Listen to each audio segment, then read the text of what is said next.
Time for another grace bite. And I've been thinking a lot about forgiveness. It's not something I heard much about growing up, even in a good Bible believing, Jesus loving church. I think I kind of got settled in me that forgiveness is something I receive from God. I become his child, I'm a Christian, and then we move on and we do stuff for God. And I didn't realize how much forgiveness is a part of our everyday life. How much we need it. It needs to be like a tool in our belts. And frankly, I'm not that much of a handy woman. So I do carry around a little glasses screwdriver in my purse. Uh, and I have different kinds of hammers and screwdrivers and tools in the basement, thanks to my dad. And my husband, he had a few too. But not that handy. So you know what?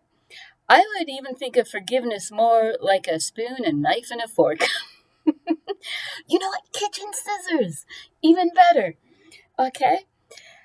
You need them. You need them regularly. You got to know where they are. You got to keep them sharp and be ready to use them. Whether it's cutting string, cutting open a package to get at your food, to free up something, to keep your hair out of your eyes right now. I'm thinking about using them some more. Forgiveness is something we need to be ready to do, to forgive. And just think of that word. For is from the English word for, ahead or forward. So, and give is to pass on or to let go of. We are giving to God. We are removing and offering whatever it is. Because frankly, if we don't forgive, a hurt or a sin stays stuck to us. If we don't forgive, then we are letting bother us what happened, even if we weren't the cause. And we feel like we were the victim or the hurt one. We need to forgive in order to have the freedom to be with God. And just think of how the Lord taught us to pray. When his disciples came to him and said, Lord, teach us to pray, because they weren't praying like him, he did. And in that prayer, that shows us the important parts of prayer. He said, and forgive us our trespasses as we forgive those who trespass against us. Trespass when they cross a good boundary.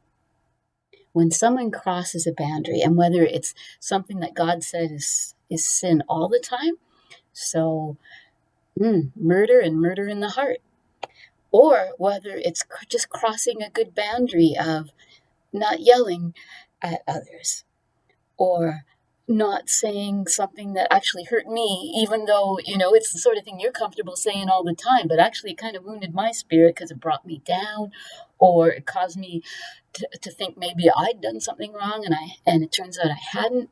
They crossed a line, and a good line, that is to protect. We're to forgive when someone trespasses. So if you find something is bugging you or you're stewing over it, forgive.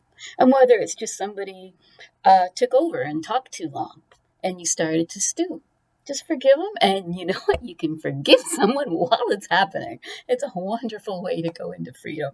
Lord, I just, this is starting to wear on me. Lord, I just forgive her. And I look to you to be my strength and my joy. And I thank you that you are. When we forgive, we're releasing and giving to God the hurt and the damage. And that's how then we're free to continue enjoying God's love and truth and his plans for us. Not what others do, whether they intend it for good or evil, whether their intentions were good or whether they weren't. If we're being pulled away from the Lord, from his love and truth, by whatever it is, then we need to forgive in order to be free from it. And we're recognizing that's what's eating at me. So it's not just going to keep eating away at us. No, that shouldn't bother me. Or I'm bigger than that. Or I just claim freedom and God's truth over my life. If it keeps eating at you, you may need to forgive. Because not only is that freedom for us towards the Lord, but it's also a freedom from being stuck in that negative relationship with the person. We're not going to be, oh, I don't want to be around her because, it was kind of hard last time. Or, oh, I'm staying away from him. I'm going to be free for the Lord to lead me. I can spend some time with her if he's asking me to, and I'll do it freely without thinking, oh, shields up, I don't want to listen. I'll talk to the Lord. If it was a big enough thing, maybe I need to pray and make a plan and contain the time.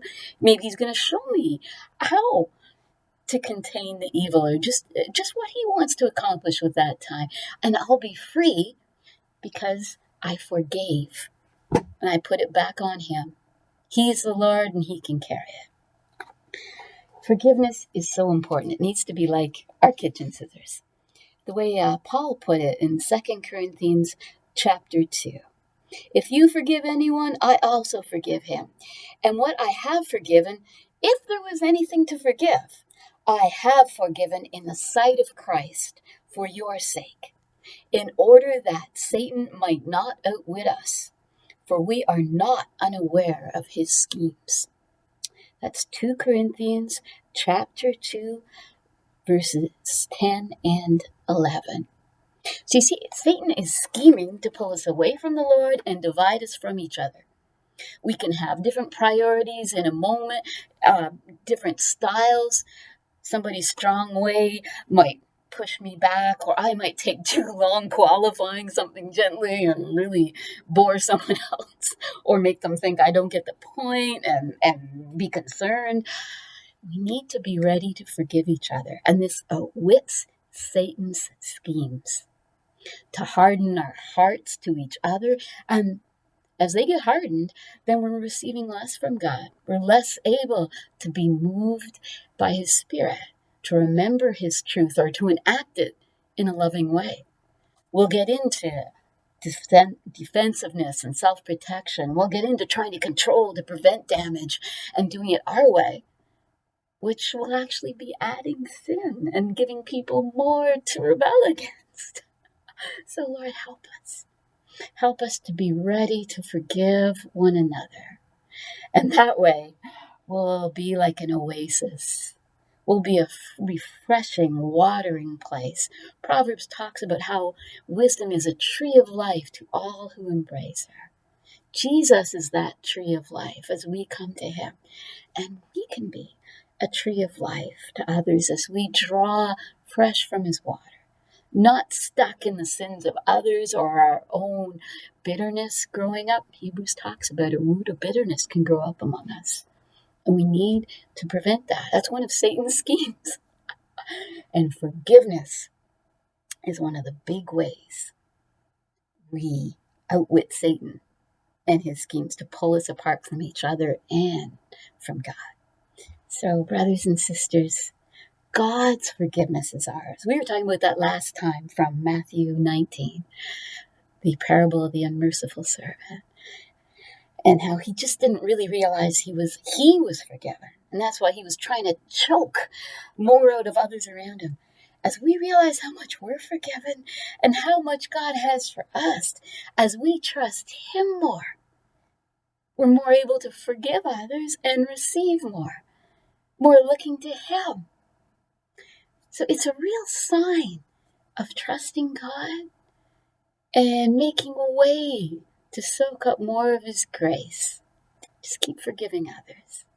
Keep forgiving yourself and saying, Jesus, I trust you. You got a way through this. You're able to forgive me. What a Savior. I'm gonna delight in you. I'm gonna love you back. You love me like that? I love you. He loves you, brothers and sisters. And let's dwell on his love and forgive one another. And that way, we're going to live in grace. God be with you. And I hope he leads you to forgive someone or something this week in a way that you'll have a fresh openness to know his grace is for you. Bye-bye.